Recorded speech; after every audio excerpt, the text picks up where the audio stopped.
सदगुरु के book inner engineering का ऑडियो रूपांतरण में आपका स्वागत है। एक दिन एक आदमी शंकरन पिल्लई की दवा के दुकान की तरफ जा रहा था कि उसे दुकान के बाहर लैंप पोस्ट से लिपटा एक आदमी नजर आया। उसे देखकर वह हैरान रह गया। जब वह दुकान के अंदर गया तो उसने शंकरन से पूछा, वह आदमी कौन है, क्या हुआ है उसको? शंकरन पिल्लई ने तुरंत जवाब दिया, अरे वह मेरा ही ग्राहक है, लेकिन उसको हुआ क्या है? वह खांसी की कोई दवा मांग रहा था, मैंने दवा दे दी। आपने उसको क्या दवा दी? मैंने एक डिब्बा जुलाब पेट साफ करने की दवा दे दिया और उसे यहीं खा लेने के लिए कहा। सिर्फ खांसी के लिए जुलाब क्यों दिया? अब जरा उसे देखो, वह खांसने की हिम्मत भी नहीं कर सकता। अपनी खुशहाली की तलाश करने वाले लोगों को भी आज दुनिया में इसी तरह जुलाब पिलाया जा रहा है, जिसकी वजह से गुरु आज महज 2 अक्षरों का एक शब्द बनकर रह गया है। दुर्भाग्य से हम इस शब्द का सही अर्थ भूल गए हैं। गुरु शब्द का अर्थ है अंधेरे को दूर करने वाला। आम धारणा यह है कि गुरु का काम ज्ञान व उपदेश देना या धर्म परिवर्तन करना होता है, पर ऐसा नहीं है। गुरु का काम आपके लिए उन आयामों को उजागर करना है जो अभी आपके अनुभव में नहीं है, जो आपके ज्ञानेंद्रियों के बोध तथा आपके मनोवैज्ञानिक नाटक से परे होते हैं। मुख्य रूप से गुरु इसलिए होता है ताकि वह आपके अस्तित्व की प्रकृति से आपका परिचय करा सके। आजकल बहुत ही गलत और ख़तरनाक ढंग से बहकाने वाली शिक्षाएं दी जा रही है। इन्हीं में से एक है इस पल में रहना। ऐसी शिक्षा देने के पीछे धारणा यह है कि अगर आप चाहें तो आप कहीं और भी रह सकते हैं। भला यह कैसे संभव है? वर्तमान ही एक ऐसी जगह है जहां आप रह सकते हैं। अगर आप जीवित हैं तो इसी पल में जीवित है, अगर आप मरते हैं तो इसी पल में मरते हैं। यह पल नित्य है, शाश्वत है। अगर आप चाहे भी तो इससे कैसे भाग सकते हैं? अभी आपकी समस्या यह है कि आप उन चीज़ों को लेकर परेशान रहते हैं जो 10 साल पहले आपके साथ घटित हुई थी, या इस बात को सोच सोच कर परेशान रहते हैं कि कल कुछ होने वाला है। लेकिन दोनों ही जीवंत वास्तविकता नहीं है। यह सब स्मृति का कल्पना की खेल है। तो क्या इसका मतलब यह हुआ कि आपको शांति पाने के लिए आपके दिमाग को मार देना चाहिए? बिल्कुल नहीं। इसका बस इतना ही मतलब है कि आपके अपने दिमाग की डोर थामने की ज़रूरत है। आपके दिमाग में बहुत अधिक यादें होती हैं तथा कल्पना की बहुत अधिक संभावनाएं भी होती हैं, जो लाखों साल की विकसित प्रक्रिया का नतीजा है। जब आप चाहे इसका इस्तेमाल करें और जब ज़रूरत न हो तो उसको एक तरफ रख दें। ऐसे में दिमाग बहुत अच्छा उपकरण हो सकता है। अतीत में बचकर निकलना और भविष्य की उपेक्षा करना इस शानदार क्षमता को महत्वहीन बना देता है। इसीलिए इस पल में रहना एक तरह से हमारे लिए मनोवैज्ञानिक रुकावट बन जाता है, जो हमारे अस्तित्वगत सत्य को नकारता है। आजकल एक और शिक्षा दी जा रही है, एक समय में एक काम करें। यह एक लोकप्रिय स्लोगन बन गया है। जब दिमाग जैसी बहुआयामी मशीन हमारे पास है, जो बहुत सी गतिविधियों को एक साथ संभाल सकता है, तो एक समय में एक ही काम क्यों करें, बजाय इसके कि इसका उपयोग करना सीखा जाए और दिमाग को साधना सीखा जाए। आप इसको मारना क्यों चाहते हैं? जब आप जानते हैं कि मानसिक काम करने की खुशी कैसी होती है, फिर दिमाग को संकुचित क्यों किया जाए, उसे जानबूझकर जड़ क्यों बनाया जाए। एक और मुहावरा है जो बहुत अधिक फैशन में है, जिसका बिना सोचे समझे प्रयोग किया जाता है, वह है सकारात्मक सोच। जब आप इसका उपयोग एक ऐसे मंत्र के रूप में करते हैं जिससे कुछ जल्दी से ठीक हो जाए, तब यह मंत्र नहीं बल्कि सच्चाई पर पर्दा डालने का काम करता है। जब आप अपने दिमागी ड्रामा के ऊपर काबू नहीं कर पाते, तब सकारात्मक सोच का इस्तेमाल करते हैं। शुरू में हो सकता है यह आपके जीवन को नए आत्मविश्वास और उम्मीदों से भर दे, लेकिन वास्तव में यह बहुत असीमित है। अगर लंबे समय तक आप वास्तविकता को नकारते हैं तो यह आपके जीवन के दृष्टिकोण को एक तरफा बना देता है।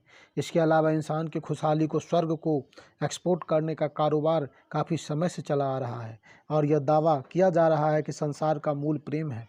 प्रेम मानवीय संभावना है। अगर आप इस बारे में कोई कोर्स करना चाहते हैं तो आप अपने कुत्ते से सीख सकते हैं। वह प्रेम से भरा होता है। प्रेम को जानने के लिए आपको किसी और ग्रह पर नहीं जाना है। ये सभी बचकाने सिद्धांत इस धारणा से आते हैं कि सारा अस्तित्व मानव केंद्रित है। इस एक विचार ने हमसे हमारी समझ छीनकर इतिहास में हमसे कुछ जघन्य अमानवीय अपराध कराए हैं, और ये सब आज भी हो रहा है। एक गुरु के रूप में मेरे पास देने के लिए कोई शिक्षा नहीं है, समझाने के लिए कोई फिलॉसफी नहीं है, प्रचार करने के लिए कोई मत या सिद्धांत नहीं है। और ऐसा इसलिए है क्योंकि मानवता की समस्त बीमारियां का एकमात्र हल है खुद का रूपांतरण। आत्म रूपांतरण खुद को धीरे धीरे बेहतर बनाना नहीं है। आत्म रूपांतरण नैतिकता व आचार संहिता से या व्यवहार में बदलाव लाने से नहीं होता, बल्कि अपनी असीमित प्रकृति को अनुभव करने से होता है। आत्म रूपांतरण का मतलब है कि अब पुराना कुछ भी नहीं रहा। यह जीवन को जानने और अनुभव करने के पूरे आयाम को ही बदल देता है। इसको जानना ही योग है। जो व्यक्ति अपने जीवन में इसे साकार कर लेता है वह योगी है। जो इस दिशा में अपना मार्गदर्शन करता है वह गुरु है।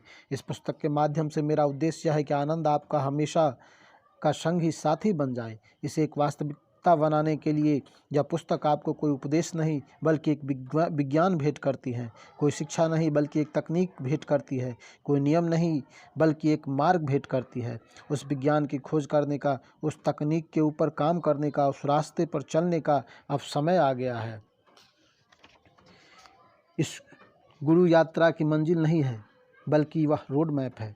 आंतरिक आयाम एक अनजाना इलाका है। अगर आप ऐसे रास्ते पर चलते हैं जो आपके लिए अनजान है तो क्या यह अच्छा नहीं होगा कि आपके पास रोड मैप हो। एक तरह से गुरु का मतलब होता है जीता जागता रोड मैप, GPS यानी गुरु पाथ फाइंडिंग सिस्टम।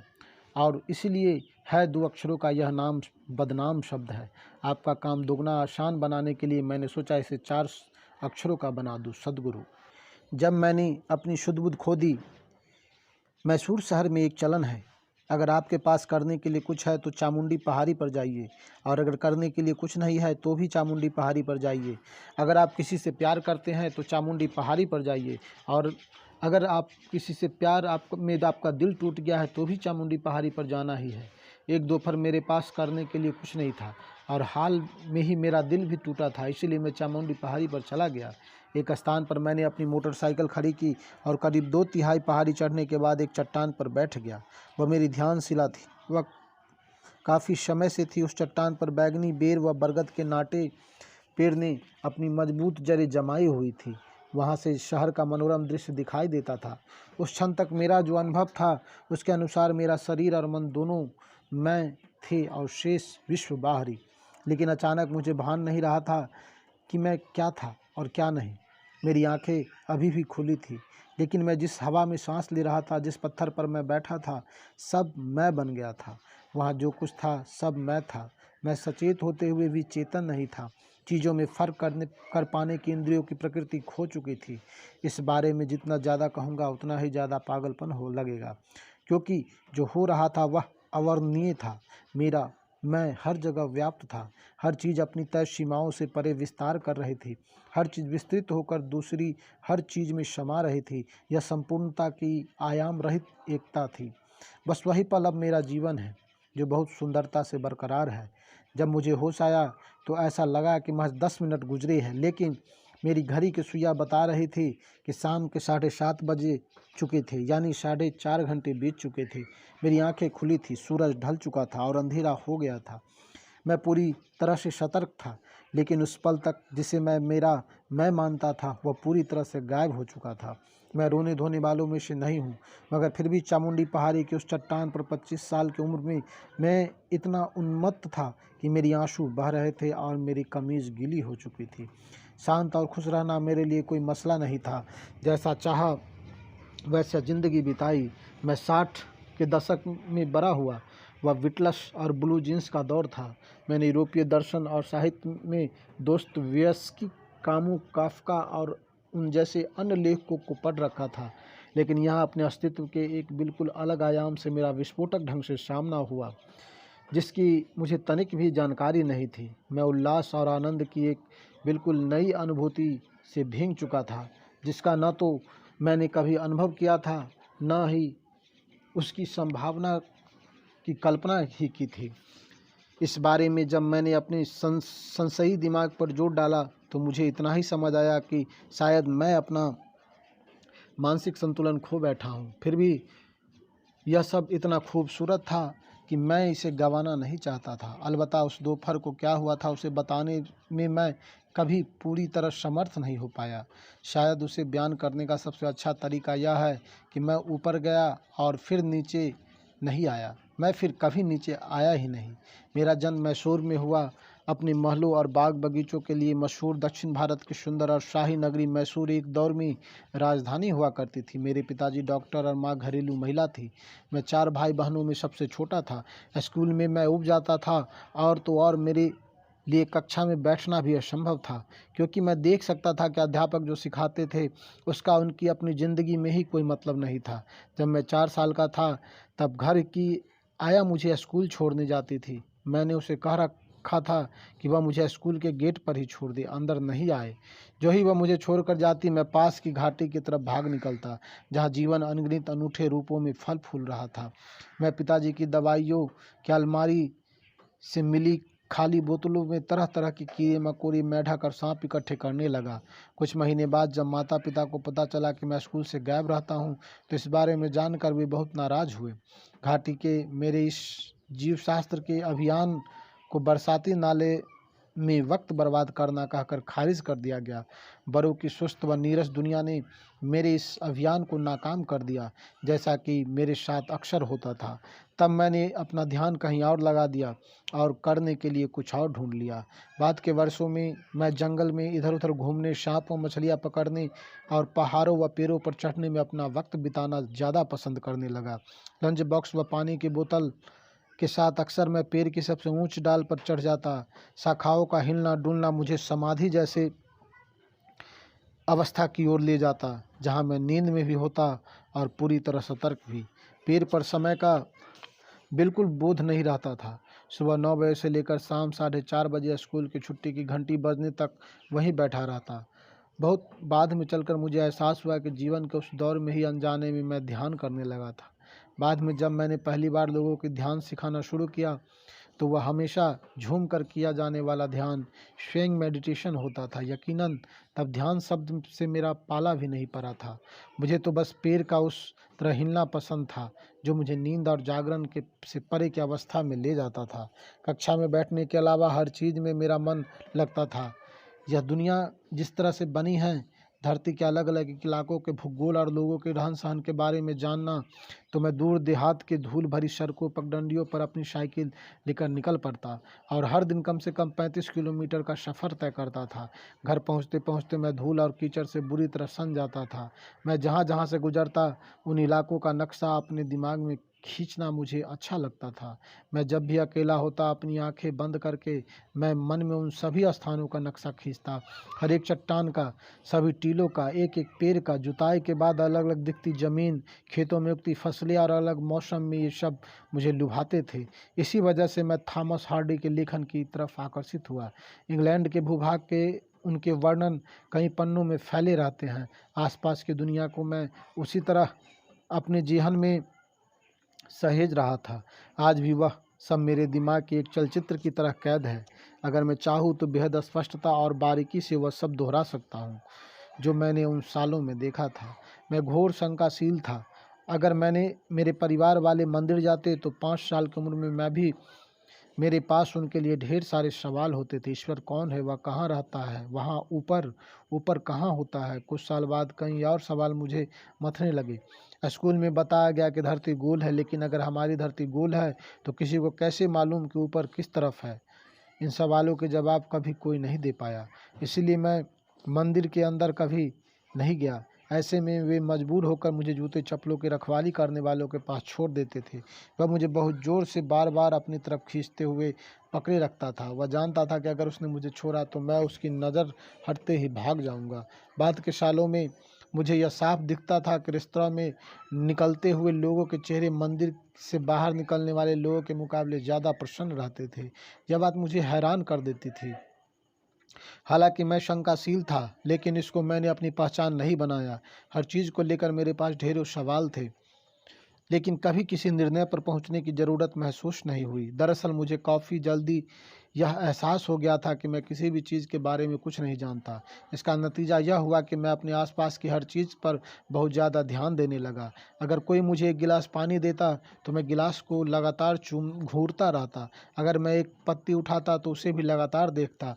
पूरी रात मैं अंधेरे को घूरता रहता। अगर मैं किसी कंकर को देखता तो उसकी छवि मेरे दिमाग को निरंतर घूमती रहती, जिससे मैं उसके हर कोण को जान जाता।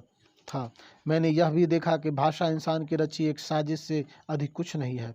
अगर कोई बोलता तो मुझे लगता कि वह सिर्फ आवाज़ें निकाल रहा है और मैं उनके अर्थ निकाल रहा हूँ। तो मैंने अर्थ निकालना बंद कर दिया और फिर आवाज़ें मेरे लिए बड़ी हास्यास्पद बन गई।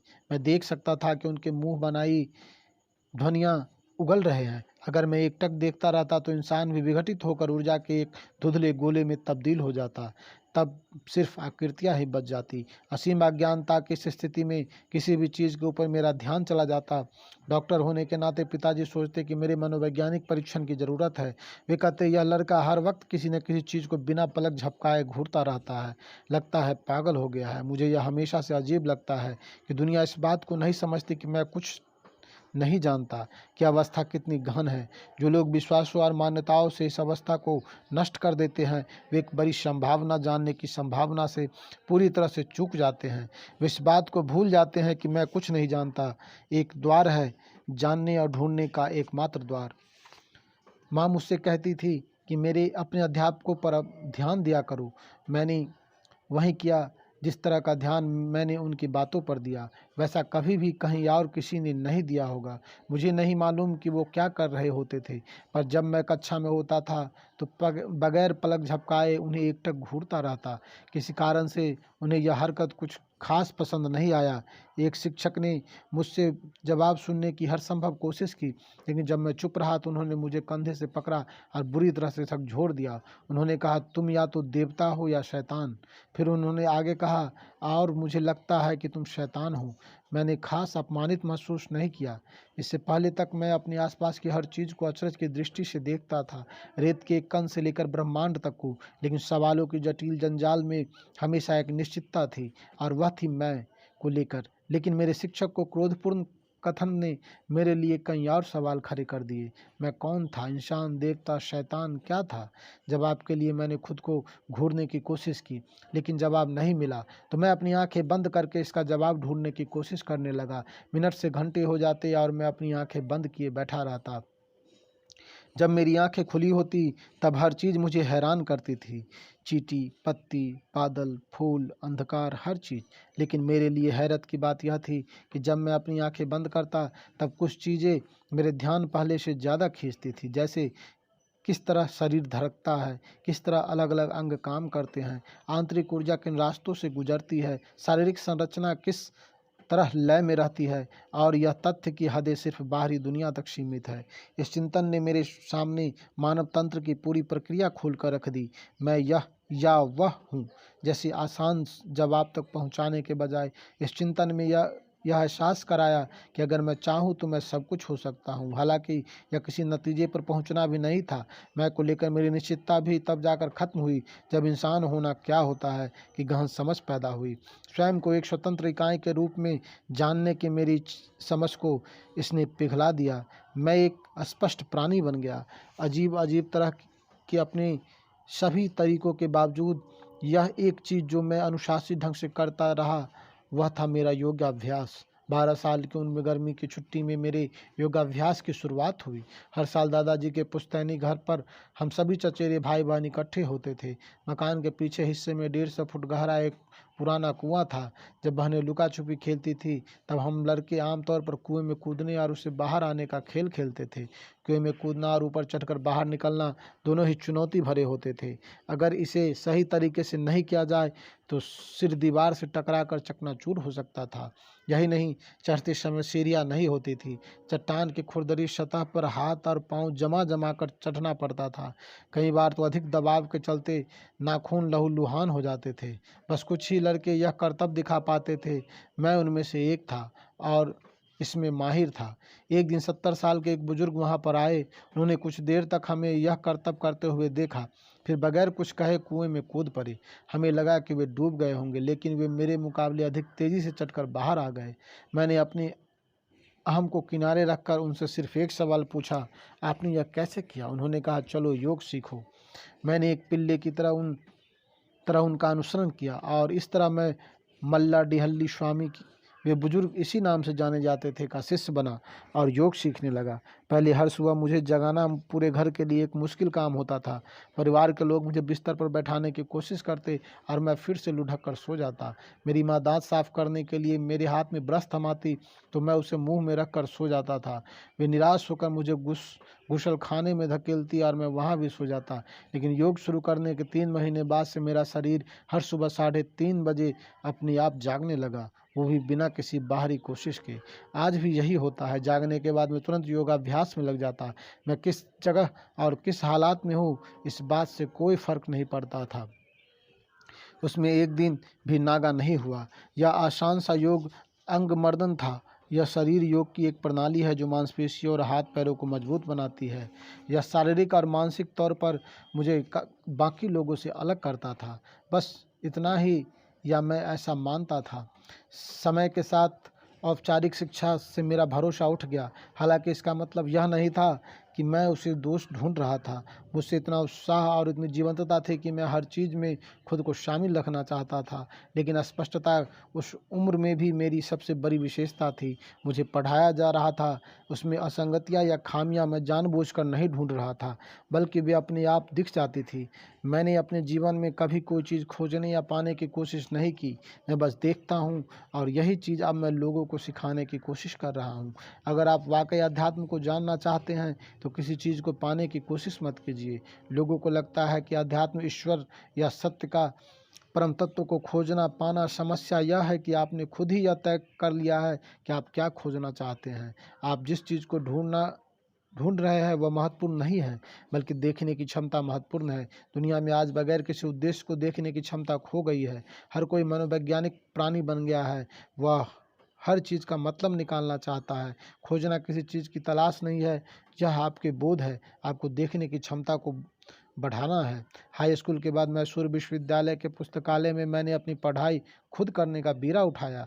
मैं वहाँ सबसे पहले सुबह 9 बजे पहुँच जाता था और रात 8:30 बजे सबसे आखिर में बाहर निकाला जाता। सुबह के नाश्ते और रात के खाने के बीच किताबें ही मेरा सहारा होती थी।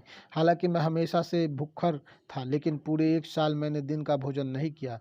मैंने काफ़ी किताबें पढ़ी, होमर से लेकर पॉपुलर मैकेनिक्स तक, काफ्का से लेकर कालिदास तक, दांते से लेकर डेनिस द मेनस तक सबको पढ़ा।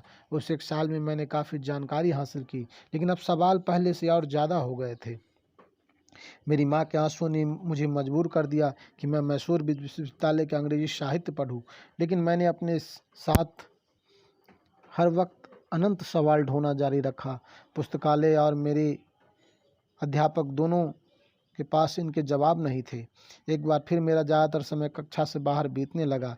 मैंने देखा कि कक्षा में सिर्फ नोट्स लिखवाने के काम होता था और स्टेनोग्राफर बनने का कोई मेरा इरादा नहीं था। मैंने एक बार एक अध्यापिका से कहा कि वे नोट्स दे दे ताकि मैं उसकी फ़ोटोकॉपी करा सकूं। इससे उनकी लिखाने की समस्या और कक्षा में हाजिर रहने की मेरी मजबूरी ख़त्म हो जाएगी। अंततः सभी शिक्षकों के साथ मैंने एक समझौता कर लिया। वे कक्षा में मेरी गैरहाजिरी से ज़्यादा खुश थे। वे हर रोज़ मेरी हाजिरी लगाने लगे। महीने की आखिरी तारीख को हाजिरी गिनी जाती थी। उस दिन मैं कक्षा में यह सुनिश्चित करने के लिए आता था कि वे अपने वादे पर कायम है या नहीं। हम कुछ लोगों को यह महसूस समूह विश्वविद्यालय परिसर के मैदान में बरगद के विशाल पेड़ के नीचे जमा होने लगा। किसी ने इसका नाम बैनियन ट्री क्लब रखा और यह नाम हमारी पहचान बन गई। क्लब का आदर्श वाक्य था, हम सब मज़े के लिए यह करते हैं। हम उस पेड़ के नीचे अपनी अपनी मोटरसाइकिलों पर इकट्ठे होते और कई मुद्दों पर घंटे बतियाते। जावा मोटरसाइकिल को पहले से अधिक तेज कैसे चलाए से लेकर इस दुनिया को एक बेहतर जगह कैसे बनाए तक। हाँ, हम अपनी मोटरसाइकिल से कभी नहीं उतरते थे। ऐसा करना तो उसका अनादर था। विश्वविद्यालय की पढ़ाई पूरी होने तक मैं सारा देश घूम चुका था। शुरू में मैंने अपनी मोटरसाइकिल से दक्षिण भारत की यात्रा की। बाद में मैं अपनी मोटरसाइकिल से पूरा देश घूमा। इसके बाद देश की सीमाओं से बाहर का रुख करना स्वाभाविक ही था। लेकिन जब मैं भारत नेपाल सीमा पर पहुंचा तो मुझे बताया गया कि मोटरसाइकिल का रजिस्ट्रेशन और ड्राइविंग लाइसेंस इसके लिए काफ़ी नहीं है, मुझे और भी कागजात चाहिए।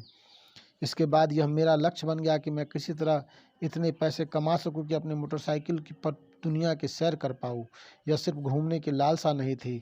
सच तो यह है कि मैं बेचैन था, मैं कुछ जानना चाहता था। मुझे नहीं मालूम था कि मुझे क्या जानना है। मुझे यह भी नहीं मालूम था कि इसके लिए मुझे कहाँ जाना चाहिए। लेकिन मैं अपने अंतर्मन में जानना था कि मुझे और ज़्यादा चाहिए। मुझे नहीं लगता कि मैं आवेग में आकर कुछ करता था, बस मेरा झुकाव जीवन की ओर था। मैं अपने कामों के नतीजों को आँकता था। वे जितने खतरनाक होते, मुझे उतना ही आकर्षित करते थे। किसी ने एक बार मुझसे कहा कि तुम्हारी रक्षा करने वाले देवदूत जरूर बहुत कृपालु होंगे और उन्हें ज़रूरत से ज़्यादा काम करना पड़ता होगा। अपनी हदों को आंकने, सीमाओं को पार करने की हसरत हमेशा से मेरे अंदर थी। क्या और क्यों मेरे लिए कभी सवाल नहीं रहे, सिर्फ कैसे ही एक सवाल होता था। अब मैं पीछे मुड़कर देखता हूँ तो एहसास होता है कि ज़िंदगी में मैंने कभी कुछ बनने के बारे में नहीं सोचा। मैं सिर्फ यह सोचता था कि जीवन को कैसे जीना है, और मैं जानता था कि कैसे सिर्फ मैं ही तय कर सकता हूँ और यह मेरे अंदर से होगा। उन दिनों मुर्गी पालन की ज़बरदस्त मांग थी। मैंने कुछ कमाना चाहता था ताकि अपने बेलगाम और निरुद्देश्य घूमने की इच्छा पूरी कर सकूं। तो मैं इस धंधे में घुसा। मेरे पिताजी ने कहा, मैं लोगों को क्या कहूँगा, यही कि मेरा बेटा मुर्गियाँ पालता है।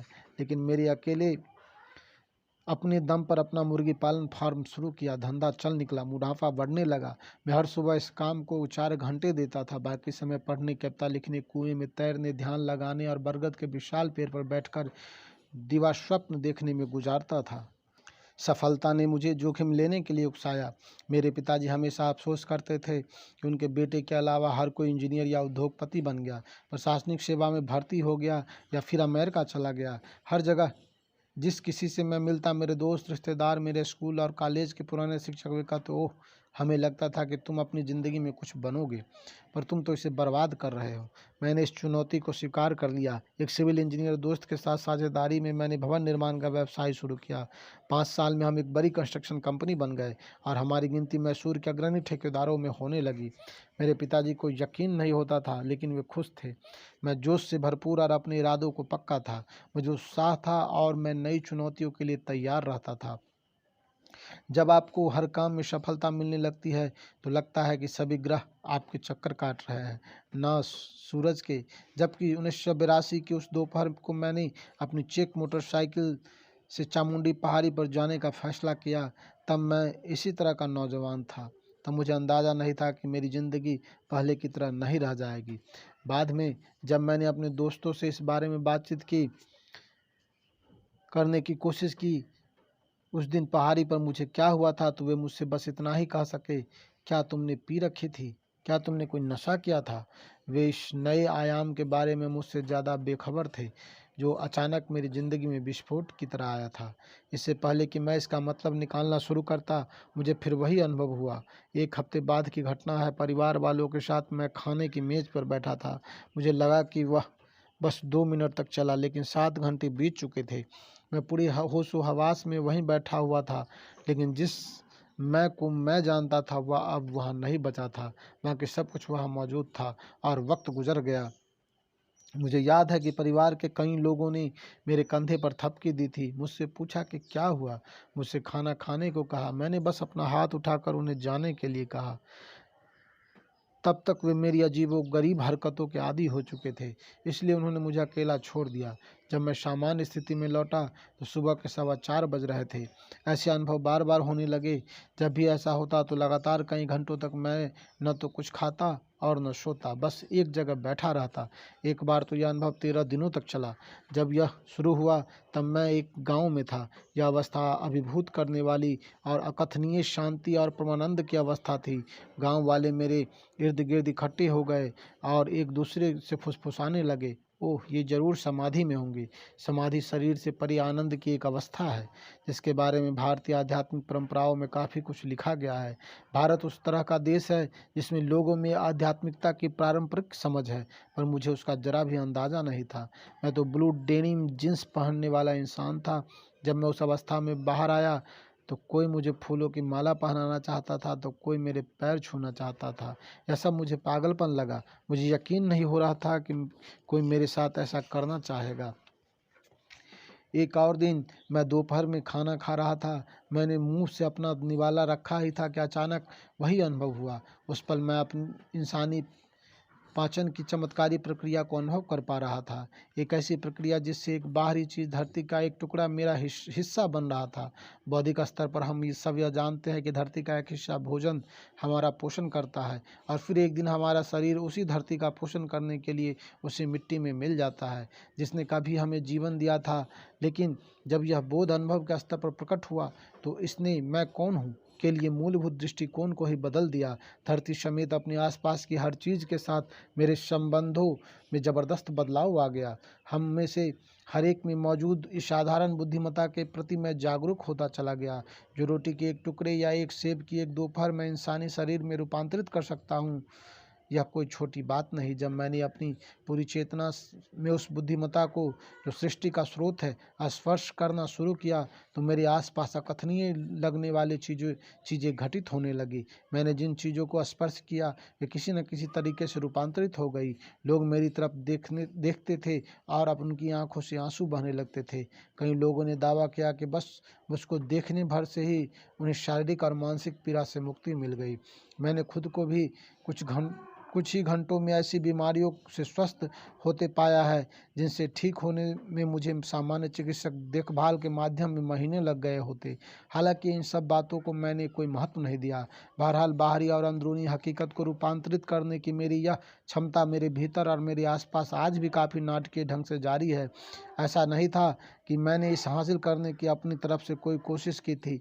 बात बस इतनी है कि एक बार जब कोई बुद्धिमत्ता के इस गहन आयाम में संपर्क में आ जाता है जो यहाँ पर हमारे अस्तित्व का आधार है, तो जीवन स्वाभाविक रूप से चमत्कारी बन जाता है। लगभग 6 से 8 हफ्तों में यह अविश्वसनीय अनुभव एक जीती जागती हकीकत बन गया। इस दौरान मेरे बारे में हर चीज़ नाटकीय ढंग से बदल गई। मेरी शारीरिक बनावट, मेरी आँखों का आकार, मेरी चाल ढाल, मेरी आवाज़ और कदकाठी सब इतनी तेज़ी से बदलने लगी कि मेरे आसपास के लोगों ने भी इस पर गौर किया। मेरे अंदर जो कुछ हो रहा था वह और भी अद्भुत था। 6 हफ्तों के अंदर पुरानी यादों की सचमुच बाढ़ सी आ गई।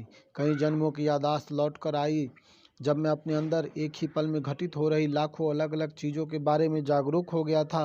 यह एक कैलेडोस्कोप की तरह था। मेरा तार्किक दिमाग कह रहा था कि इसमें से कुछ भी नहीं सही नहीं हो सकता, लेकिन जो मैं अपने अंदर देख रहा था वह दिन की रोशनी से अधिक साफ था। लेकिन मैंने मन यह उम्मीद कर रहा था कि यह गलत हो। मैंने खुद को हमेशा एक चतुर युवक की तरह जाना था। अचानक मैं स्वयं को एक नासमझ और बेवकूफ़ नौजवान जैसा महसूस करने लगा था और इस हैरानी से मैं समझौता नहीं कर पा रहा था। लेकिन यह जानकर मुझे और खिज हुई कि मेरी यादाश्त जो बता रही थी वह सच था। उस समय तक कोई भी चीज़ जो बुद्धि और तर्क के ढांचे में फिट नहीं होती थी, उसे स्वीकार करने से मैं पूरी तरह से इनकार कर देता था। धीरे धीरे मुझे यह एहसास होने लगा कि यह जीवन ही है जो चरम बुद्धिमत्ता है। इंसानी बुद्धि तो सिर्फ चतुराई है जो ज़िंदगी चलाने के लिए उपयोगी है, लेकिन असली बुद्धिमत्ता जीवन और सिर्फ जीवन और जीवन का स्रोत है, इसके अलावा कुछ भी नहीं। दुनिया को बताया गया है कि ईश्वर प्रेम है, ईश्वर करुणा है, लेकिन आप सृष्टि पर गौर करते हैं तो आपको एहसास होता है कि ईश्वर या जो भी सृष्टि का स्रोत है वह सर्वोच्च बुद्धिमत्ता है जिसकी आप कल्पना कर सकते हैं। हम में से हर किसी को मौजूद उस सर्वशक्तिशाली बुद्धिमत्ता का लाभ उठाने की कोशिश करने के बजाय हम अपनी तार्किक बुद्धि का इस्तेमाल करना पसंद करते हैं। तार्किक बुद्धि का कुछ खास परिस्थितियों में उपयोगी है, लेकिन यह काफ़ी सीमित है। दूसरे की भावनाओं के प्रति मैं खुद को अत्यधिक संवेदनशील भी महसूस करने लगा। सड़क पर किसी अनजान व्यक्ति को तकलीफ में देखकर मैं रोने लगता था। मैं यकीन नहीं कर पाता था कि लोग कितना अधिक क्लेश सहते हैं, जबकि यहाँ एक मैं हूँ जिसके भीतर बेवजह परमानंद फूट रहा है। मुझे यह एहसास होने में समय लगा कि मेरे साथ जो हो रहा है वह आध्यात्मिक है। मैं यह समझने लगा कि पवित्र परंपराओं और धर्म ग्रंथों में जिसे चरम अनुभूति कहा गया है वही मेरे साथ घटित हो रही है। जो मैं अनुभव कर रहा था वो दरअसल सबसे सुंदर चीज़ है जो किसी इंसान के साथ हो सकती है। पल पल मेरे शरीर की हर कोशिका परमानंद में विभोर हो रही थी। लोग बचपन की बड़ाई इसलिए करते हैं क्योंकि एक बच्चा बेवजह हंस सकता है और खुश रह सकता है, लेकिन मैंने देखा कि वयस्क जीवन में भी किसी के लिए परमानंद में रहना संभव है। यह हर इंसान के लिए है, क्योंकि हम जो कुछ भी अनुभव करते हैं वह हमारे अंदर से ही घटित होता है। मुझे एहसास होने लगा कि मेरे शरीर में बदलाव असल में मेरी पूरी आंतरिक संरचना का पुनर्गठन था। मैं 12 साल की उम्र में हठ योग का अभ्यास करता आ रहा था। 13 साल तक किया गया वह योग इस समय फलीभूत हुआ।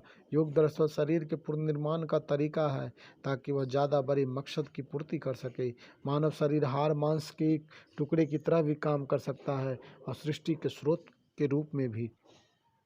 इंसान को ईश्वरीय हस्ती में बदलने की एक पूरी तकनीक है। मनुष्य की रीढ़ हड्डियों की एक बेकार व्यवस्था भर नहीं है, बल्कि असल में वह ब्रह्मांड की धुरी है। यह बस इस पर निर्भर करता है कि आप अपनी शारीरिक संरचना को कैसे पुनर्गठित करते हैं। अपने मामले में मैंने शारीरिक तीव्रता की स्थिति से आगे बढ़कर अपने शरीर को इस तरह से रखना सीख लिया जैसे कि वह हो ही नहीं। इसलिए मेरा शारीरिक पहलू बहुत सहज हो गया। पहले वह सारी तीव्रता मेरे शरीर में थी। लोग यह महसूस कर सकते थे कि अगर मैं किसी कमरे में घुसता तो इसका मतलब होता था कि कुछ करना है। लेकिन अब मैंने अपनी शरीर को अलग तरीके से रखना सीख लिया था और तब मुझे एहसास हुआ कि अनुभव जो मुझे हुआ है यही असल में योग है। अस्तित्व और संपूर्ण जीवन के साथ एक और असीमता का अनुभव ही योग था। मैं हर रोज़ जो सरल योगासन किया करता था वे शारीरिक चुस्ती के लिए थे, या मैं ऐसा सोचता था। लेकिन चामुंडी पहाड़ी के उस अनुभव ने के बाद मुझे एहसास हुआ कि जो मैं कर रहा था वह वास्तव में एक ऐसी प्रक्रिया थी जो मुझे एक ऐसे आयाम में पहुंचा सकती थी जो भौतिक आयाम से बहुत परे था। इसीलिए मैं लोगों से कहता हूँ, चाहे आप गलत कारणों से भी योग करें, यह तब भी असर करता है। हर इंसान के भीतर कुछ ऐसा है जो सीमाओं को नापसंद करता है, असीमित हो जाने की लालसा रखता है। इंसान की प्रकृति ऐसी है कि हम जो अभी है हमेशा उससे कुछ ज़्यादा होने की इच्छा रखते हैं। इससे फ़र्क नहीं पड़ता कि हमने कितना हासिल किया है, हम थोड़ा और ज़्यादा होना चाहते हैं। अगर हम इसे बारीकी से देखें तो हमें एहसास होगा कि यह लालसा और ज़्यादा पाने की नहीं बल्कि सब कुछ पा लेने की है। हम सब असीम हो जाने की चाहत रखते हैं। समस्या सिर्फ यह है कि हम इसे किस्तों में पाने की कोशिश कर रहे हैं। कल्पना कीजिए कि आप 5 फुट गुना 5 फुट के किसी कमरे में बंद है। यह चाहे कितना भी आरामदेह क्यों न हो, आप इससे आज़ाद होने की इच्छा रखेंगे। अगले दिन अगर आपको उससे बड़े 10 फुट गुना 10 फुट के कमरे में रख दिया जाए तो आप थोड़ी देर तो काफ़ी अच्छा महसूस करेंगे, लेकिन इससे आज़ाद होने की इच्छा जल्द ही लौट आएगी। साफ है, इससे फ़र्क नहीं पड़ता कि हम कितनी बड़ी सीमा तय करते हैं। जिस पल आपको सीमा का बोध होता है उसे तोड़ने की इच्छा सहज ही उठ खड़ी होती है। पूर्व के देशों में इस लालसा को सांस्कृतिक दृष्टिकोण से इंसानी गतिविधियों और प्रयास का सर्वोच्च लक्ष्य माना गया है। आज़ादी या मुक्ति या मोक्ष को हर इंसान की एक स्वाभाविक लालसा और चरम लक्ष्य के तौर पर देखा जाता है, मगर इससे बेखबर होने के कारण हम इसे किस्तों में पाने की कोशिश करते हैं, भले ही वह सत्ता, धन, संपत्ति, प्रेम या ज्ञान का संचय करने के जरिए ही क्यों न हो। आजकल वक्त काटने के सबसे पसंदीदा तरीके खरीदारी के जरिए, जिस पर मुझे यह एहसास हुआ कि इंसानी इच्छा किसी खास चीज़ के लिए नहीं बल्कि असीम विस्तार के लिए होती है। मेरे अंदर एक तरह की स्पष्टता आ गई जब मैंने देखा कि हर कोई इसमें सक्षम है, तो मेरे भीतर इसे साझा करने की स्वाभाविक चाहत पैदा हुई।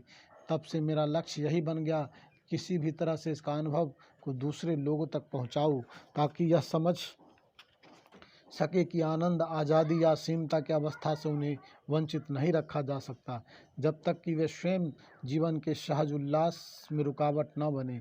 चामुंडी पहाड़ी उस पर दोपहर के बाद से परमानंद की मेरी जो यह अवस्था है, यह न तो कोई दूर की संभावना है और न ही कोरी कल्पना। यह उन लोगों के लिए भी एक जीता जागता सच है जो इच्छुक है। यह हर इंसान का जन्मसिद्ध अधिकार है। हर मुश्किल का हल आपके अंदर ही है। आपने अब तक अपनी ज़िंदगी में जो कुछ भी किया है उन सब का बस एक ही मकसद रहा है। चाहे आप अपने कैरियर बनाना चाहा, कोई कारोबार शुरू किया, पैसे कमाए या फिर परिवार का भरण पोषण किया, यह सब आपने इसलिए किया क्योंकि आप बस एक साधारण सी चीज़ चाहते थे, खुशी। लेकिन इस दौरान कहीं न कहीं आपका जीवन भी जटिल हो गया। अगर आप इस धरती पर किसी दूसरे जीव के रूप में पैदा हुए होते तो सब कुछ बहुत आसान हुआ होता। आपकी ज़रूरतें सिर्फ शारीरिक होती। जिस दिन पेट भर खाना मिल जाता वह दिन शानदार हो जाता। अपने कुत्ते या बिल्ली पर गौर कीजिए, जैसे ही उनका पेट भर जाता है वे शांत हो जाते हैं। लेकिन अब आप एक इंसान के रूप में इस दुनिया में आते हैं तो स्थितियाँ बदल जाती है। खाली पेट की सिर्फ एक समस्या है भूख, लेकिन जब पेट भरा हो तो सैकड़ों समस्याएं। जब उत्तरजीविता यानी सर्वाइवल का सवाल आता है तो यह हमारे जीवन का सबसे बड़ा मुद्दा बन जाता है, लेकिन जैसे ही इसका मसला हल हो जाता है तब इसका कोई भी मतलब नहीं रह जाता। एक इंसान का जीवन गुजर बसर पर ही खत्म नहीं होता, बल्कि उत्तरजीविता के साथ उसकी ज़िंदगी शुरू होती है। आज की पीढ़ी के लिए उत्तरजीविता की प्रक्रिया पिछले किसी भी समय से अधिक व्यवस्थित है। आप एक सुपरमार्केट में जाकर साल भर के लिए अपनी ज़रूरत की सारी चीज़ें खरीद सकते हैं। आप घर से निकले बगैर भी यह काम कर सकते हैं। मानव इतिहास में ऐसा इससे पहले कभी संभव नहीं था। 100 साल पहले जो चीज़ राजा महाराजाओं को भी मैसर नहीं थी, आज आम आदमी की पहुंच में है। हम इस धरती पर रहने वाले अब तक की सबसे सुविधा प्राप्त पीढ़ी है, मगर दुख की बात यह है कि हम निश्चित रूप में से सबसे अधिक आनंदित या सबसे ज़्यादा प्रेमपूर्ण या सबसे ज़्यादा शांतिपूर्ण पीढ़ी नहीं है। ऐसा क्यों है? हमने बाहर के वातावरण को व्यवस्थित करने की पूरी कोशिश की। अगर हम इसे और ज़्यादा व्यवस्थित करते हैं तो धरती ही नहीं बचेगी। फिर भी आज हम उतने खुश नहीं हैं जितने 1000 साल पहले हमारे पूर्वज थे। अगर यह तरीका कारगर नहीं हुआ तो क्या यह देखने का यह सही समय नहीं है? क्या चीज़ गलत है? हम किसी ऐसी चीज़ को जारी कैसे रख सकते हैं जो हज़ारों साल तक कारगर नहीं हुई है? हम और कितने समय तक उसी योजना पर काम करते रहेंगे जो साफ तौर पर असरदार साबित नहीं हुई है? नज़रिए में बदलाव का यही समय है। आइए इस सवाल से शुरुआत करते हैं, हम किस अवस्था को खुशहाली की अवस्था मानते हैं? साधारण सी बात, खुशहाली अपने भीतर सुखी होने की गहरी भावना है। अगर आपका शरीर सुखी महसूस करता है तो हम इसे स्वास्थ्य कहते हैं। अगर यह बहुत सुखी हो जाता है तो हम इसे हर्ष कहते हैं। अगर आपका मन सुखी हो जाता है तो हम इसे शांति कहते हैं। अगर यह बहुत सुखी हो जाता है तो हम इसे प्रसन्नता कहते हैं। अगर आपकी भावनाएं सुखद हो जाती हैं तो हम इसे प्रेम कहते हैं। अगर भावनाएं बहुत सुखद हो जाती है तो हम इसे करुणा कहते हैं। अगर आपकी जीवन ऊर्जाएं सुखद हो जाती हैं तो हम इसे आनंद कहते हैं। अगर ये बहुत सुखद हो जाती हैं तो हम इसे परमानंद कहते हैं। आप बस यही खोज रहे हैं। अपने अंदर और बाहर सुखी होना। जब सुख की अवस्था भीतर होती है तो इसे शांति, आनंद और खुशी कहते हैं। जब आपके आसपास का माहौल सुखद हो जाता है तो इसे सफलता का नाम दिया जाता है। अगर इनमें से किसी में भी आपकी रुचि नहीं है और आप बस स्वर्ग जाना चाहते हैं तो आप किस चीज़ की तलाश में हैं?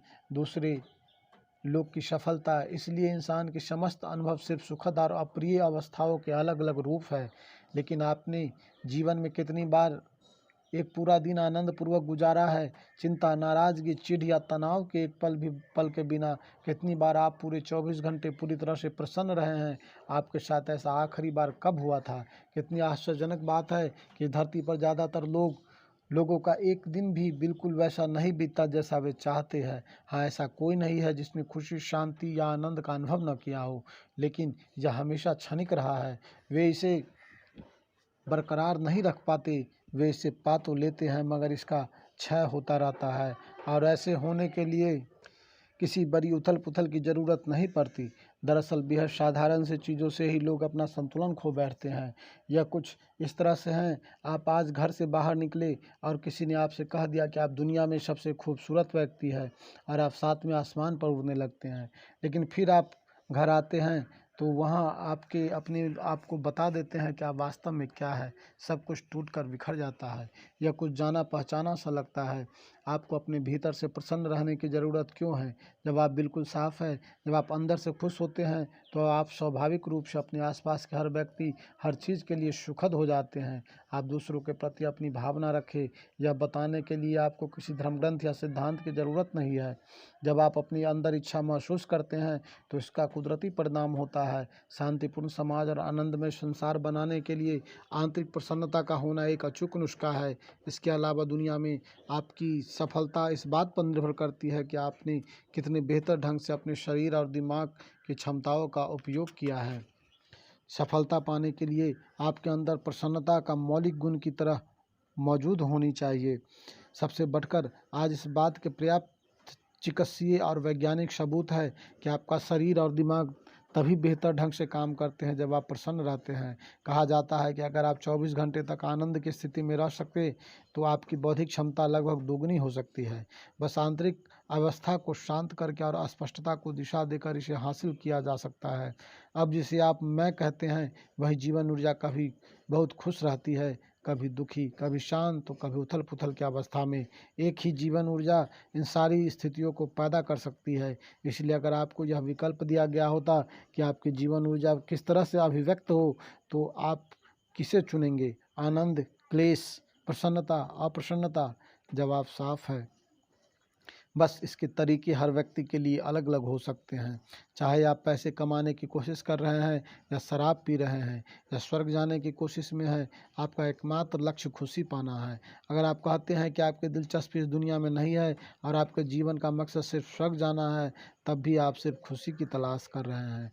अगर बचपन में आपको बताया गया होता कि ईश्वर स्वर्ग में रहता है लेकिन स्वर्ग एक भयानक जगह है, तो क्या आप वहाँ जाना पसंद करते? निश्चित तौर पर नहीं। दरअसल आनंद का स्तर स्वर्ग है और दुख का सर्वोच्च स्तर नरक है। इसलिए कुछ लोग सोचते हैं कि आनंद वाइन में है और दूसरे सोचते हैं कि यह डिवाइन में है, लेकिन दरअसल यह खुशी ही है जिसकी सभी तलाश कर रहे हैं।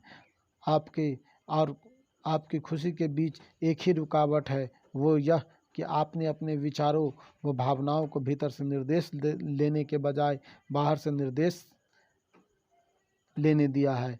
एक दिन एक महिला सोई हुई थी। नींद में उसे एक सपना आया। उसने देखा कि एक हट्टा-कट्टा आदमी उसे घूर रहा है। फिर वह उसके करीब आने लगा, करीब और करीब। वह इतना करीब आ गया कि उसकी सांसों को महसूस कर पा रही थी। उसने पूछा, वह सिहर उठी, तुम मेरे साथ क्या करोगे? उस आदमी ने कहा, देवी जी यह आपका सपना है। आपके दिमाग में जो चल रहा होता है वह आपका सपना होता है। कम से कम आपका सपना तो वैसा होना चाहिए जैसा आप चाहते हैं। क्या ऐसा नहीं होना चाहिए? आप जैसा चाहते हैं अगर दुनिया वैसी भी ना चली तो कम से कम आपके विचारों और भावनाओं को तो आपकी मर्जी के हिसाब से चलना चाहिए। अभी इस वक्त ये आपसे निर्देश नहीं ले रहे क्योंकि आप पूरे मानव तंत्र को संयोग से संभाल रहे हैं। मानव तंत्र इस धरती पर सबसे पुरस्कृत भौतिक रूप है। आप तकनीक की सबसे शानदार रचना है, लेकिन समस्या यह है कि आप नहीं जानते कि इसका कीबोर्ड कहाँ है। यह कुछ ऐसा ही है, आप एक सुपर कंप्यूटर को कुदाल और पेचकस से चला रहे हो। नतीजतन एक आसान सी जीवन प्रक्रिया भी मानवता के लिए भारी पड़ रही है। बस रोजी रोटी कमाना, बच्चे पैदा करना, परिवार को बड़ा करना और एक दिन मर जाना कितनी बड़ी चुनौती है। हैरत की बात है कि इंसान बस यह करने के लिए किस कदर संघर्ष करता है, जबकि कीड़े मकोड़े, पशु पक्षी यह काम बड़ी सहजता से कर लेते हैं। सरल शब्दों में कहे तो हमारा आंतरिक वातावरण बेतरतीब है। हम सोचते हैं कि बाहरी हालात दुरुस्त करने से भी भीतर की हर चीज़ ठीक हो जाएगी, लेकिन बीते 150 साल इस बात के सबूत है कि टेक्नोलॉजी हमारे लिए सिर्फ आराम और सुविधाएं लाई है, न कि खुशहाली। हमें यह समझना होगा कि जब तक हम सही चीज़ें नहीं करते तब तक हमारे साथ सही चीज़ें नहीं होगी। यह न सिर्फ बाहरी दुनिया के लिए सच है बल्कि अंदर के लिए भी। एक दिन एक बैल और तीतर खेत में घूम रहे थे। बैल घास चर रहा था और तीतर बैल के शरीर पर चिपके कीटों को खा रहा था। एक बढ़िया साझेदारी खेत के किनारे एक बड़ा सा पेड़ देखकर तीतर ने कहा, आह, एक समय था जब मैं उड़कर उस पेड़ की सबसे ऊंची डाल पर बैठ जाता था, लेकिन अब मेरे पैरों में इतनी ताकत ही नहीं रही कि मैं पहली डाल तक भी पहुंच पाऊं। बैल ने उदासीनता से कहा, बस हर दिन थोड़ा थोड़ा करके मेरा गोबर खाओ और फिर देखो क्या होता है। 2 हफ्तों के अंदर तुम सबसे ऊंची डाल तक पहुंच जाओगे। तीतर बोला, अरे हटो भी, सब बकवास है, कैसी फिजूल की बातें कर रहे हो। बैल ने कहा, करके तो देखो, सारी मानवता इसी से चलती है। बहुत हिचक के साथ तीतर ने गोबर चुगना शुरू किया और पहले ही दिन वह पेड़ की एक ऊंची डाल तक जा पहुंचा। 15 दिन में वह सबसे ऊंची डाल तक पहुंच गया। वह वहां बैठ गया और नज़ारों का आनंद लेने लगा। एक बूढ़ा किसान अपनी आराम कुर्सी पर झूल रहा था। उसने देखा कि एक बूढ़ा मोटा तीतर पेड़ की सबसे ऊंची डाली पर बैठा है। उसने अपनी बंदूक निकाली और तीतर को मार गिराया। कहानी का सबक यह है कि भले ही गोबर आपको शिखर तक पहुंचा दे, लेकिन वह आपको वहां टिका नहीं पाएगा। कहने का मतलब यह है कि आप खुद को तमाम तरह की भावनात्मक बकवास से भर सकते हैं। आप खुद के लिए किसी तरह कुछ खुशहाली भी जुटा सकते हैं, लेकिन समस्या यह है कि वह स्थायी नहीं हो सकती। उससे मौसम मिटा सकता है, शेयर बाजार उसे नीचे गिरा सकता है, और अगर वह ढेर नहीं भी हो तब भी ऐसा हो जाने के डर से मैं जीना ही काफ़ी बुरा है। यह आशंका कि एक दिन सब बिखर जाएगा एक यातना है, अक्सर यह असली त्रासदी से ज़्यादा बुरी होती है। तो जब तक आपका आंतरिक जीवन बाहरी हालात का गुलाम रहता है, ऐसी संकटपूर्ण स्थिति बनी रहेगी। यह अवश्यंभावी है। फिर इससे बाहर निकलने की तरीका क्या है? बाहर निकलने का तरीका बस अपनी दिशा में एक बहुत आसान सा परिवर्तन करना है। आपको बस यह एहसास करने की ज़रूरत है कि आपके अनुभव का स्रोत और आधार दोनों ही आपके अंदर है। मानवीय अनुभूत बाहरी स्थितियों से उकसाए या प्रेरित किए जा सकते हैं, लेकिन इसका स्रोत अंदर ही होता है। पीड़ा या सुख, क्लेश या आनंद, संताप या परमानंद, सब सिर्फ आपके अंदर घटित होते हैं। इंसान की नादानी यह है कि लोग हमेशा खुशी को बाहर से हासिल करने की कोशिश करते हैं। आप बाहरी चीज़ को प्रेरक या उत्तेजक के तौर पर इस्तेमाल कर सकते हैं, लेकिन असली चीज़ हमेशा अंदर से आती है। इस समय आपके हाथ में एक किताब है, आप किताब को कहाँ देखते हैं? उंगली से ऊपर की ओर इशारा कीजिए कि आप इसे कहाँ देखते हैं। क्या आपको लगता है कि इसकी छवि आपके बाहर है? फिर से सोचिए, आपको ज्ञात है कि छवि का निर्माण किस प्रकार होता है। दरअसल रोशनी किताब पर गिरती है, फिर परावर्तित होकर आपकी आंखों की पुतली तक पहुंचती है और आपके रेटिना पर उल्टा प्रतिबिंब बनाती है। आप यह पूरी कहानी जानते हैं, तो असल में आप किताब को अपने अंदर ही देख रहे होते हैं। आप सारी दुनिया को कहाँ देखते हैं? पुनः अपने भीतर ही। आपके साथ कभी जो कुछ भी घटा, आपने उसे अपने अंदर ही अनुभव किया है। उजाला और अंधेरा, पीड़ा और सुख, संताप और परमानंद, सब कुछ आपके अंदर ही हुआ है। अगर अभी कोई आपका हाथ छूता है तो आपको लग सकता है कि आप उसके हाथ को महसूस कर रहे हैं, लेकिन सच यह है कि आप अपने हाथ में स्पर्श की संवेदना का अनुभव कर रहे हैं। सारा का सारा अनुभव अंदर समाया हुआ है। सारे मानवीय अनुभव 100% खुद को पैदा किए हुए होते हैं। अगर आपके विचार और आपकी भावनाएं आपकी अपनी बनाई हुई है, तो इनको आप जिस तरह से चाहे ढाल सकते हैं। आज इस बात का वैज्ञानिक सबूत मौजूद है कि शराब का एक भी घूंट पिए बिना या अन्य कोई नशा किए बिना ही आप खुद से पूरी तरह नशे की हालत में आ सकते हैं। इजराइल के एक कार्बनिक रसायन शास्त्री राफेल मैकुलम और उनके शोध दल ने एक परियोजना की शुरुआत की, जिसमें वे मनुष्य के भीतर आनंद अणु, ब्लिस मॉलिक्यूल को अलग करने में सफल हुए। सरल शब्दों में कहे तो उन्होंने यह पता लगाया कि मानव मस्तिष्क में मादक द्रव्य को ग्रहण करने के कुदरती केंद्र है। ऐसा क्यों है? उन्होंने पाया कि ऐसा इसलिए है क्योंकि शरीर खुद अपना नशीला पदार्थ पैदा करने में सक्षम है, बिना किसी बाहरी उद्दीपन के, या अपने लिए खास रासायनिक पदार्थ जैसे अल्कोहल और मादक ड्रग्स इसलिए खतरनाक है क्योंकि वे आपकी चेतना कम कर सकते हैं, आपकी सेहत खराब कर सकते हैं, लत पैदा कर सकते हैं, आपको बर्बाद कर सकते हैं। लेकिन दूसरी तरफ आपके शरीर में ही आनंद पैदा करने वाला नशीला पदार्थ है, जो आपके अपने ही सिस्टम में बनता है और इस्तेमाल होता है, और जिसका स्वास्थ्य और खुशहाली पर बहुत अच्छा असर होता है। तो इसका मतलब है कि मानव तंत्र शानदार तरीके से आत्मनिर्भर है। ऐसे दूसरे रसायन हाल ही में खोजे गए हैं, लेकिन इस विशेष रसायन का नाम आंदामाइड रखा गया है, जो संस्कृत शब्द आनंद पर आधारित है। हम इससे अनुमान लगा सकते हैं कि खुशी बस एक खास तरह की केमिस्ट्री है, शांति एक दूसरी तरह की केमिस्ट्री। वास्तव में हमारे द्वारा अनुभव की जाने वाली हर तरह की सुखद अवस्था, चाहे वह शांति हो या आनंद हो या परमानंद, एक तरह की केमिस्ट्री है। योग पद्धति में हमेशा से इसका ज्ञान रहा है। आंतरिक खुशहाली के लिए एक आनंदमय अस्तित्व और रासायनिक आधार पैदा करने के लिए एक तकनीक मौजूद है, मैं जिसे आत्मज्ञान कहता हूँ। यह उसका एक आयाम है। अगर आप जागरूक हैं तो आप अपनी प्रणाली को इस तरह सक्रिय कर सकते हैं कि बस सांस लेना ही सुखद एहसास बन जाए। इसके लिए बस आंतरिक प्रक्रिया पर थोड़ा ध्यान देने की इच्छा होनी चाहिए। इसके लिए समझ में एक बुनियादी बदलाव लाने की ज़रूरत है। क्लेश मिटाने का रास्ता बाहर मत खोजिए, पीड़ा से मुक्ति का रास्ता बाहर मत खोजिए। केवल एक ही रास्ता है और वह अपने अंदर है। ज़्यादातर लोग सोचते हैं कि शांति और आनंद आध्यात्मिक जीवन के मकसद है। यह एक भ्रम है। शांति और आनंद एक खुशहाल जीवन की मूलभूत ज़रूरतें हैं। अगर आप आज रात भोजन का आनंद लेना चाहते हैं तो आपको शांत और प्रसन्न रहना होगा। अगर आप अपने परिवार का, अपने काम काज का, जिस दुनिया में आप रहते हैं उस दुनिया का आनंद लेना चाहते हैं तो आपको शांत और खुश रहना होगा।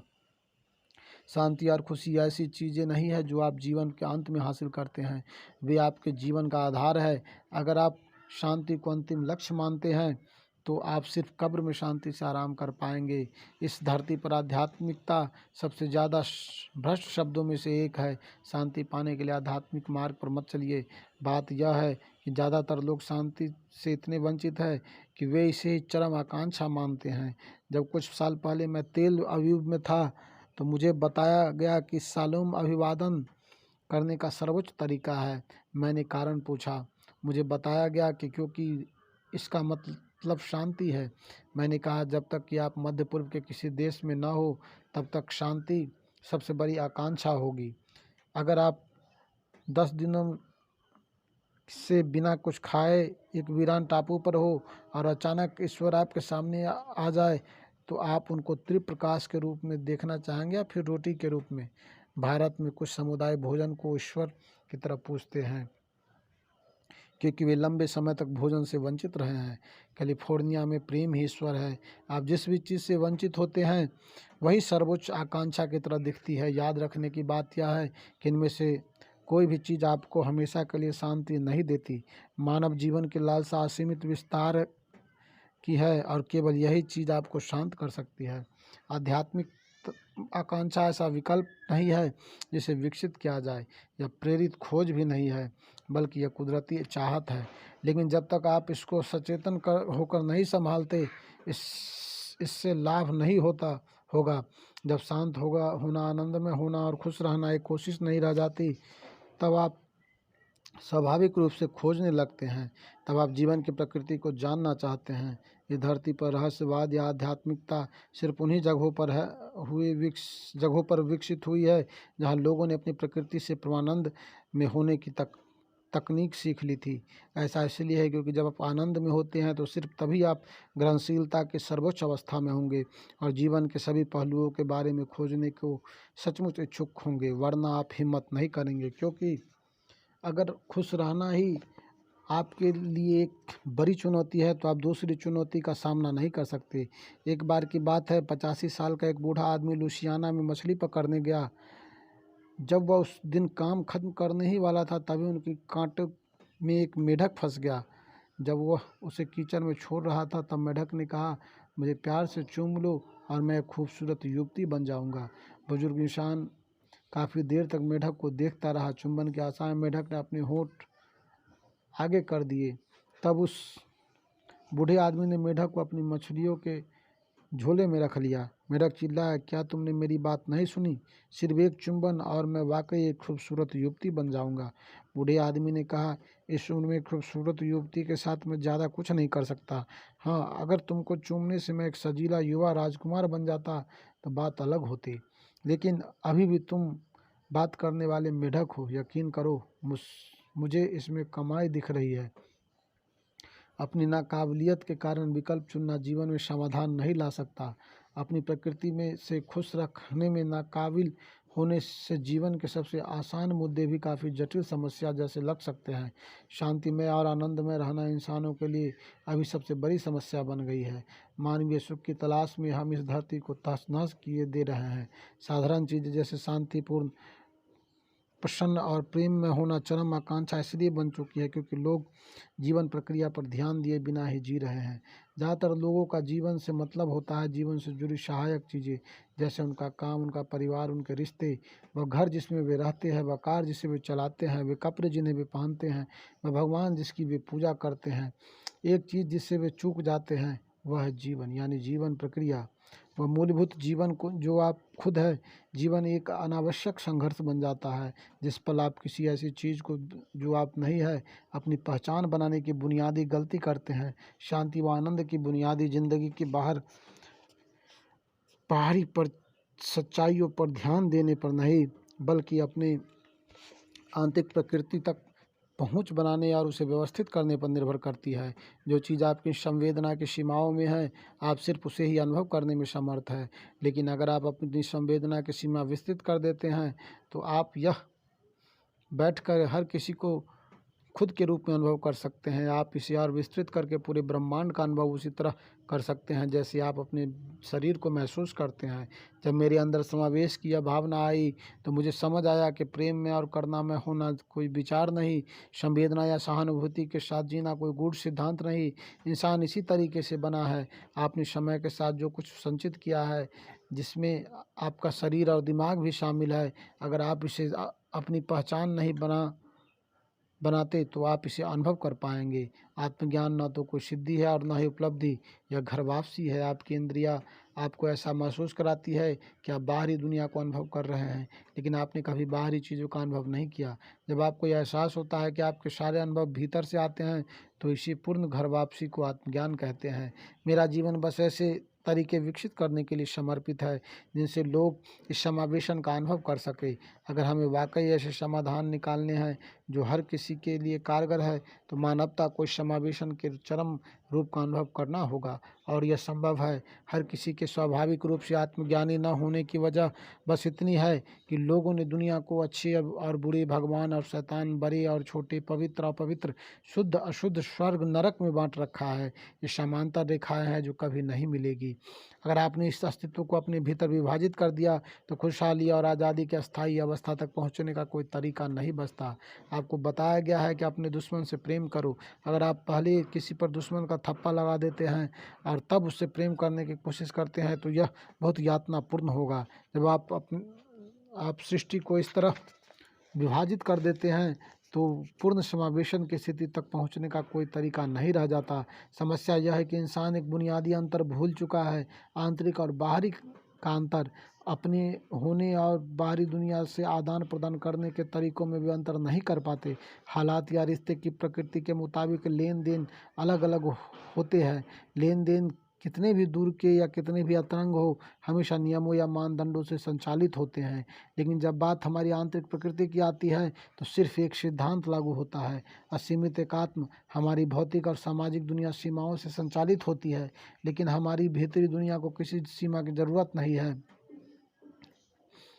इस असीमित एकात्म के पूर्णानंद को पाने के लिए जो हमारी स्वाभाविक अवस्था है, आपको बस इतना ही करने की ज़रूरत है कि इस मार्गदर्शन के साथ जीवन को जिए कि सभी मानवीय अनुभव भीतर से पैदा होते हैं, या तो बाहरी उकसावे से या उसके बिना।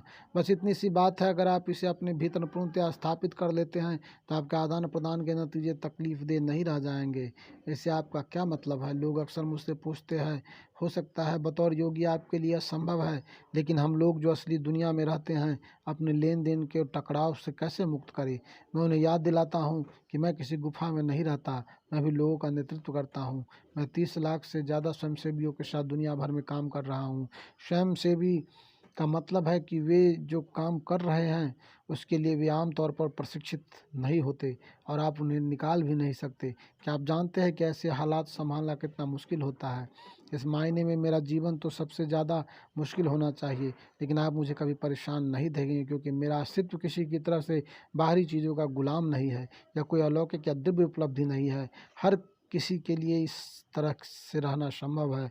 अगर आपको अब भी विश्वास है कि वहाँ ऊपर कोई बैठा है जो आपको बचा लेगा और आपकी सारी समस्या को हल कर देगा, तो बस यह याद रखिए कि आप एक गोल धरती पर रह रहे हैं और वह घूम रही है। इसीलिए जब भी आप ऊपर देखते हैं, जाहिर है कि आप गलत दिशा में देख रहे हैं।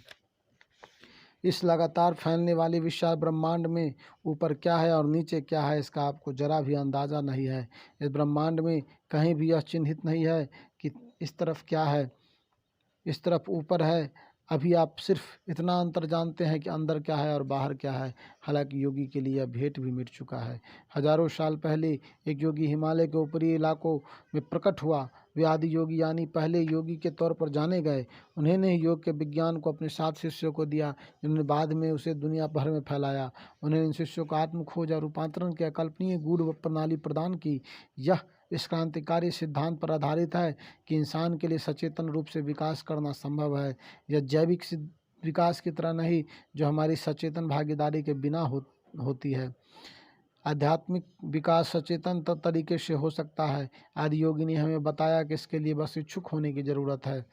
अगर हमें कुछ शब्दों में उनके ज्ञान का सार पाना हो तो वह इस प्रकार है, ऊपर और नीचे, अच्छा और बुरा, पवित्र और अपवित्र, सभी काल्पनिक चीज़ें हैं, लेकिन भीतर और बाहर यही एक चीज़ है जिसके बारे में हम पक्के तौर पर जानते हैं। इस चीज़ के साथ हम काम कर सकते हैं। मानव जाति के लिए आदि योगी का सबसे महत्वपूर्ण योगदान है। बाहर निकलने का एकमात्र रास्ता अपने भीतर है और यह योगदान गहन और चिरस्थायी है।